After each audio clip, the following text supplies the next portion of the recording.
Hi అండి. Welcome back to Riya and gym channel. మరో వీడియోతో మీ ముందుకు.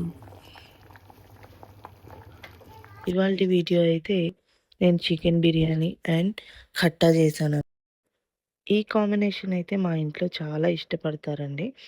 అందుకని చేస్తూ ఉంటాను రెగ్యులర్‌గా. ముందుగా మనం ముప్పావు కిలో చికెన్ అయితే తీసుకున్నాను.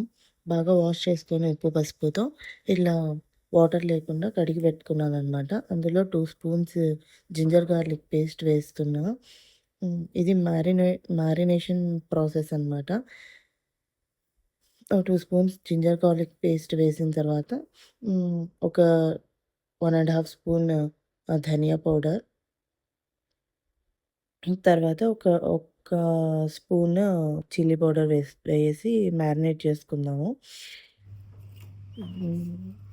ఉప్పు అండ్ నిమ్మకాయతో మ్యారినేట్ చేసుకోవాలి. ఈ ప్రాసెసే మనం బాగా కలిపి పెట్టుకున్నామంటే ముక్కలకి మసాలా చాలా బాగా పడుతుంది. ఇప్పుడే కొంచెం బాగా కలపాలనమాట. మంచిగా మసాజ్ చేసినట్టు కలిపితే ప్రతి ముక్క బాగుంటుంది. మనం తినేటప్పుడు మెత్తగా మసాలా అంతా అంటుకొని ఉప్పు కారాలు బాగా పట్టి చాలా జ్యూసీగా టెండర్గా ఉంటుందన్నమాట. నేను కొంచెం గరం మసాలా కూడా వేశాను. దీన్ని మంచిగా కలుపుకోవాలన్నమాట. ఇది బాగా కలిపిన తర్వాత మనం పెరుగేసుకొని పెట్టుకోవాలి. ఇది బాగా కలిపేసుకొని ఇప్పుడు పెరుగేసేసుకుందాము.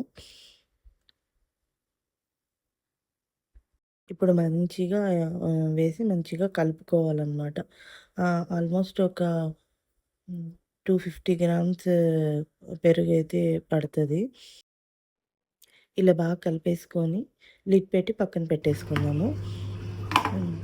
ఇప్పుడు లిడ్ పెట్టేసి పక్కన పెట్టేసుకున్నాము. ఇప్పుడు రైస్‌ని సోక్ చేసుకుందాము. నేను ఇక్కడ చిట్టి ముత్యాల బియ్యం తీసుకున్నానండి.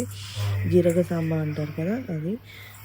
నాకెందుకో తెలియదు ఈ మధ్య ఈ చిట్టి ముత్యాల రైస్ చాలా బాగా నచ్చుతుంది. ఆ స్మెల్, ఫ్లేవరు పులావ్ చేసినా, బిర్యానీ చేసినా చాలా బాగుంటుంది. పిల్లలకు కూడా అదే బాగా నచ్చుతుంది. సో, అందుకే ఎక్కువ ఈ రైసే ఇంట్లో ప్రిఫర్ చేస్తున్నాను. కడిగి ఒక 2 సార్లు ఇలా వాష్ చేసి ఇలా సోక్ చేయడానికి వాటర్ పోసి పెట్టేసుకున్నాననమాట. తర్వాత ఇప్పుడు మనం వెజిటబుల్స్‌ని చాప్ చేసేసుకుందాము. ఆనియన్స్ ఇలా సన్నగా పొడవుగా కట్ చేసుకుంటే ఫ్రైడ్ ఆనియన్స్ అయ్యేటప్పుడు తొందరగా అవుతాయన్నమాట. 2 టమాటోస్ తీసుకున్నానండి అండ్ 3 ఆనియన్స్ తీసుకున్నాను. ఒక 4 చిల్లీస్ తీసుకున్నాను. ఇక్కడ దాల్చాలోకి కందిపప్పును వేసుకున్నాను. యూజువల్‌గా అందరూ శనగపప్పును వేస్తారు. బట్ మా ఇంట్లో అంత ఇష్టపడరు శనగపప్పు. సో, అందుకే నేను కందిపప్పు అండ్ మసూర్ దాల్ అందులో కలిసిపోయిందనమాట. అది కూడా వేసేసుకున్నాను. ఇప్పుడు ఉప్పు, పసుపు వేసి ఇందులో మనం మెత్తగా అయ్యేంత వరకు విజిల్స్ పెట్టుకోవాలి. గరిటెతో స్మాష్ చేస్తేనే స్మాష్ అయిపోయేంత మెత్తగా మనము పప్పును ఉడికించుకోవాలన్నమాట. ఇప్పుడు దీన్ని ఒక 4-5 విజిల్స్ పెడితే చాలా మెత్తగా అయిపోతుంది. వేసేసి నేను దాల్చాకి స్టవ్ మీద పెట్టేస్తున్నానన్నమాట.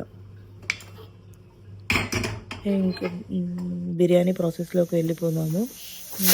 ఒక మందపాటి గిన్నె తీసుకొని అందులో ఆయిల్ వేసేసుకున్నాను. ఒక 3-4 స్పూన్స్ ఆయిల్ వేస్తున్నాను అండ్ ఒక స్పూన్ అయితే ఘీ వేస్తున్నాను. ఘీ వేసిన తర్వాత ఇందులో ఇంకా మనం మసాలా దినుసులన్నీ వేసేసుకుందాము. లవంగాలు, చెక్క, షాజీరా, స్టార్ అనీస్ అన్నీ వేసేసిన తర్వాత అది కొంచెం చిటపటలాడిన తర్వాత బిర్యానీ ఆకు, తర్వాత ఆనియన్ వేసేసుకుందాము. ఇది మంచిగా గోల్డెన్ బ్రౌన్ కలర్ వచ్చేంత వరకు వేగాలన్నమాట.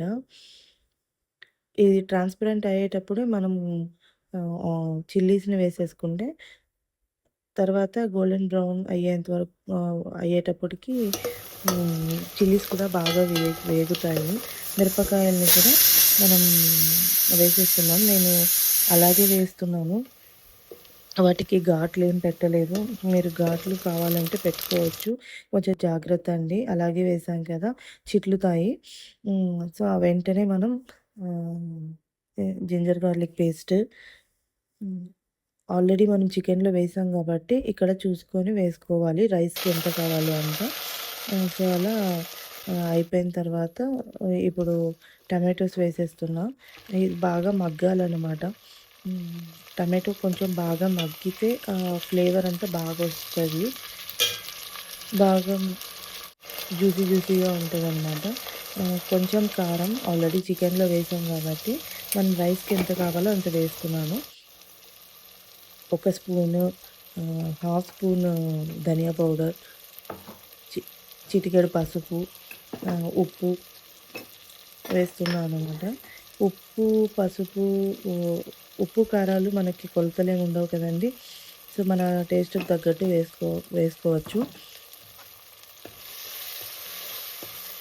ఇది బాగా మగ్గిపోయిన తర్వాత ఇందులో ఒక గుప్పెడు కొత్తిమీర, గుప్పెడు పుదీనా అయితే వేసేస్తున్నాను.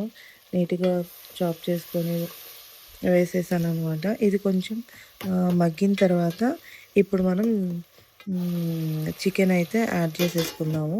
అండ్ సైమల్టేనియస్‌గా నేను ఇక్కడ హాట్ వాటర్‌ని పెట్టుకుంటున్నాను. 1 ½ గ్లాస్ రైస్ తీసుకున్నాననమాట. దానికి 3 గ్లాసెస్ వాటర్ తీసుకున్నాను. ఆహ్, పక్కన బాయిలింగ్‌కి పెట్టేసాను. అండ్ చికెన్ ఇప్పుడు యాడ్ చేసేస్తున్నాను. యాడ్ చేసిన తర్వాత ఇది మంచిగా ఉడకాలనమాట. ఇందులో నుంచి వాటర్ అంతా వచ్చేసేయాలి. అలా వాటర్ అంతా వచ్చేసిన తర్వాత మనము హ్మ్. ముక్క పట్టుకొని చూస్తే కొద్దిగా 85% ఉడికిపోవాలి. అప్పుడు బావుంటది. అల్లం వెల్లుల్లి పేస్ట్ వేసి ఇవన్నీ వేసిన తర్వాత కొద్దిగా అడుగంటుతది. కొంచెం మంచిగా అడుగంటకుండా హ్మ్. కలుపుతూ చేసుకోండి. టేస్ట్ అడుగంటిందంటే టేస్ట్ మారిపోతది. లిడ్ పెట్టేసి కాసేపు బాయిల్ అయింది. అందులోంచి వాటరొస్తాయి. అందులో ఇలా వాటరొచ్చి చికెన్‌లోంచి వాటరంతా వచ్చేసిన తర్వాత అది ఇ ఎ ఇంకిపోవాలనమాట. ఒకవేళ వాటర్ రాలేదు అనుకోండి, డ్రైగా ఉంది అంటే కొద్దిగా వాటరేసి మనం చికెన్‌ని బాయిల్ చేసుకోవచ్చు. ఇక్కడ చూసారా ఇది బాగా ఉడికిపోయింది. ఇప్పుడు ముక్క పట్టుకొని చూసారంటే కొంచెం ఉడికుండాలనమాట. హ్మ్. పప్పు ఉడికిపోయిందండి. ఇప్పుడు నేను గరిటెతో తిప్పి చూస్తే అదిగో స్మాష్ అయిపోయింది. ఇలా మెత్తగా ఉడికిపోవాలి.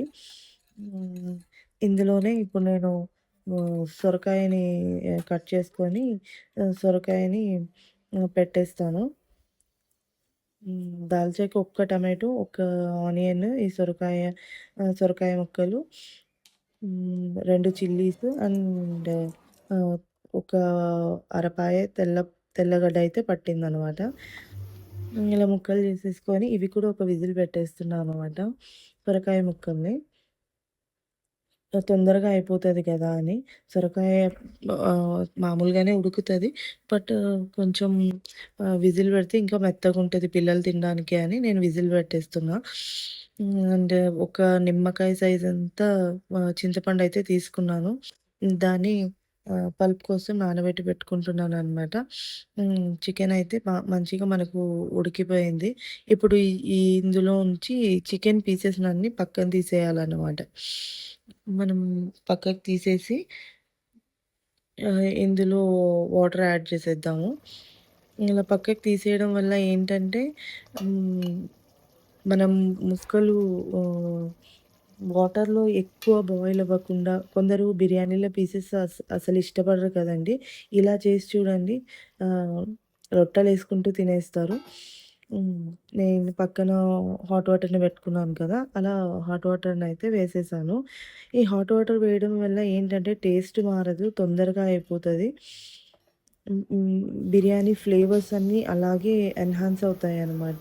సో, అందుకని సో, తొందరగా హాట్ వాటర్ కాబట్టి మరిగే నీళ్ళు వేసాము. తొందరగా మరుగొచ్చేసింది ఎసరు. ఇందులో వేసేసిన తర్వాత ఇది బాగా ఉడికిపోవాలనమాట. రైస్ కూడా మనకు బాగా ఉడికిపోవాలి. ఇక్కడ ఉప్పు టేస్ట్ చూసుకొని నాకింకా కొంచెం పడతది. నేను వేశాను. హ్మ్.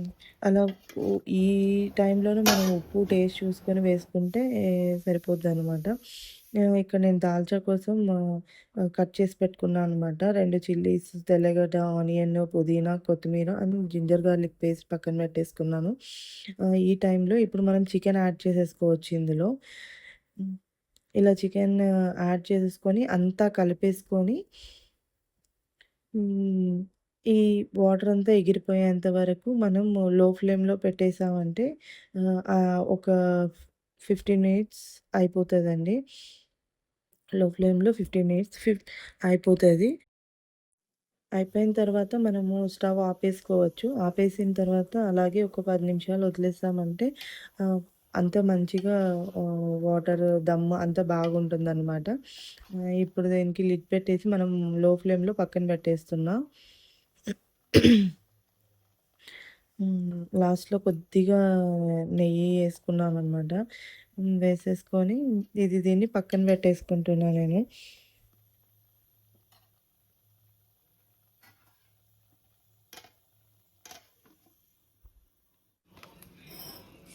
దాల్చాకైతే రెడీ చేసేద్దాం. కొద్దిగా ఆయిల్ వేసుకున్న ఒక్క 1 ½ స్పూన్ అంత ఆయిల్ పడతది.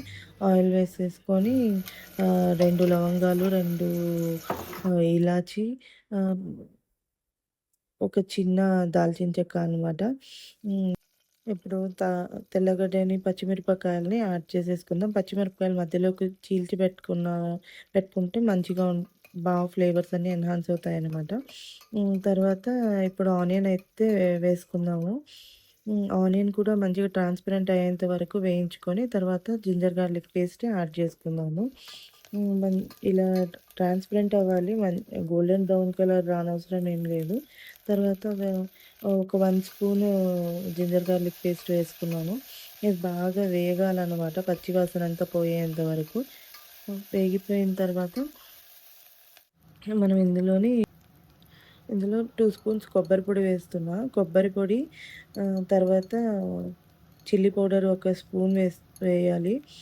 తర్వాత ధనియా పౌడర్, చిల్లీ పౌడర్ ఒక స్పూను ధనియా పౌడర్, కొంచెం పసుపు వేసి మంచిగా కలుపుకోవాలనమాట. కలుపుకున్న తర్వాత టమాటోని యాడ్ చేసేసుకుందాము.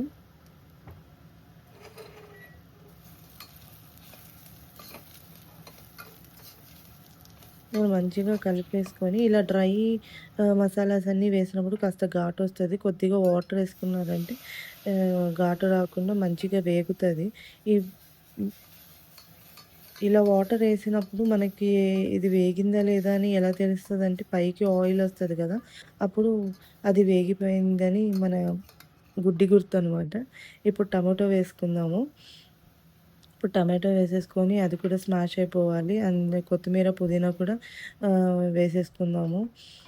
ఇందులో ఉడికించుకున్న సొరకాయ ముక్కల్ని వేసేసాను. కలిపేసుకున్న తర్వాత సాల్ట్, నేనెక్కువ కల్లుప్పునే వాడతానండి. టేస్ట్ బావుంటది.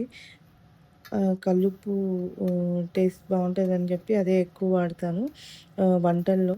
అండ్ యూజువల్లీ ఇంకా అయితే పింక్ సాల్ట్ అనమాట. ఇలా కలుపుకున్న తర్వాత ఇప్పుడు ఆహ్, ఒకసారి ఉడికించిన కందిపప్పుని వేసేసుకున్నాననమాట. ఇలా కలిపేసుకొని బాగా చిక్కగా ఉంటే మనం ఇందులోని వాటర్ కన్సిస్టెన్సీని చూసుకుంటూ మనకి ఎంత పలుచగా కావాలి, ఎంత తిక్కువ కావాలో వేసుకోవచ్చు. నేను పుదీనా, కొత్తిమీరనైతే వేసేసాను. అది బాగా కలిసిపోవాలనమాట. కొంచెం ఉడుకొచ్చేంత వరకు. నాకు ఈ పుదీనా, కొత్తిమీర తిరగబాతలో వేయడం ఇష్టం లేదు. అది మరీ ఎక్కువ వేగిపోతదనమాట. సో, అలా వేసేసాను. ఇలా చింతపండు నానబెట్టుకున్నాం గదా! పల్ప్ తీసి పక్కన పెట్టుకున్నాను. అది కూడా వేసేసాననమాట. ఇప్పుడు చూసారా చాలా థిక్‌గా ఉంది. వాటర్ అయితే పడతది.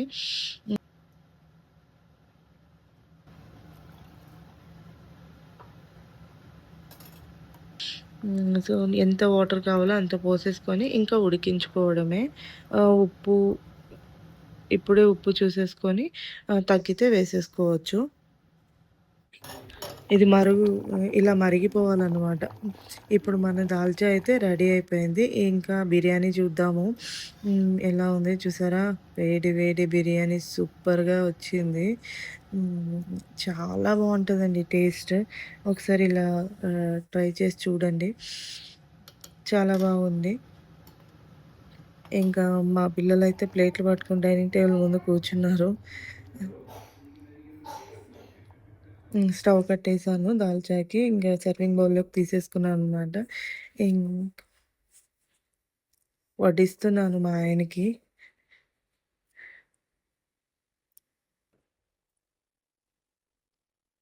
మా మా ఆయన రివ్యూ మీరే వినండి. అండ్ మా పిల్లలు కూడా. ఈ వీడియో మీకు నచ్చినట్టయితే please like, share and subscribe అండి. ఇలాంటి మంచి వీడియోలు చేయడానికి స్కోప్ ఉంటది. ప్లీజ్ లైక్ చేసి నన్ను సపోర్ట్ చేస్తారని ఆశిస్తున్నాను. బాయ్ అండి.